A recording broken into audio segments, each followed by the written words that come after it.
Kai Soto mga bro dumating na daw sa Guam para maglaro sa Gilas at RJ Abarrientos nakakalungkot na balita. So maraming ang hindi sumang-ayon sa pagpili ni Coach Timcon kay RJ Abarrientos kaysa kay Juan Gomez Diliano mga bro. Kung talent lang ang usapan, pareho naman silang magaling at legit na point guard talaga ang laro nilang dalawa. Concern siguro ng ibang mga fans ay ang height ni RJ Abarrientos. Maliit talaga siya pagdating sa international game at posibleng magiging liability sa depensa. Pero magaling nga si RJ Abarrientos gumawa ng play at dyan masusubukan ang kanyang depensa kung kaya niya ba itong ma-improve. Isa din kasi sa tinitingnan ni Coach Timcon ay ang familiarity sa kanyang sistema. Isang taon na kasi si RJ Abarrientos sa Barangay Ginebra mga bro at di hamak na mas gamay na nito ang triangle offense kaysa kay Juan Gomez Diliano na ilang araw pa lang sa ensayo. Pero marami pa namang chance mga bro, ipagpatuloy niya lang ang kanyang commitment sa Gilas Pilipinas dahil bata pa naman siya. Nakakalungkot lang din para sa part ni RJ Abarrientos dahil noon gustong-gusto nga ng mga fans na ibalik si RJ Abarrientos sa Gilas Pilipinas matapos itong magpasiklab. Pero ngayon ngang ibinalik siya ni Coach Timcon, marami na naman ang ayaw. Una nga dyan ang mga Ginebra haters. Galit nga sila kapag may Ginebra player na ipinasok sa Gilas Pilipinas. Kahit nga si Scotty na sobrang laki ng ambag gusto nilang ipaalis.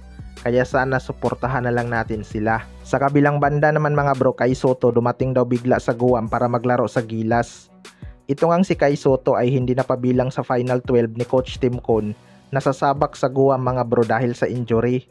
Pero looking good naman na itong si Kai Soto at nag-iinsayo na kasama ang national team. Isa nga si Kai Soto sa mga pinakaimportanting piyesa ng Gilas Pilipinas. Mahihirapan nga tayong manalo sa mga malalakas na bansa kapag wala siya. Iba kasi talaga ang nadadalang pressure ni Kai Soto lalo na sa depensa mga bro. Kapag nandyan nga si Kai Soto, mapipilitan talaga ang kalaban na tumira sa labas dahil delikado nga sila sa depensa ni Kai Soto.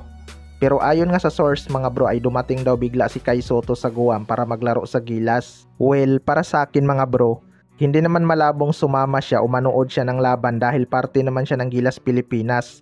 Pero malabo nga makapaglaro siya dahil wala nga siya sa Final 12.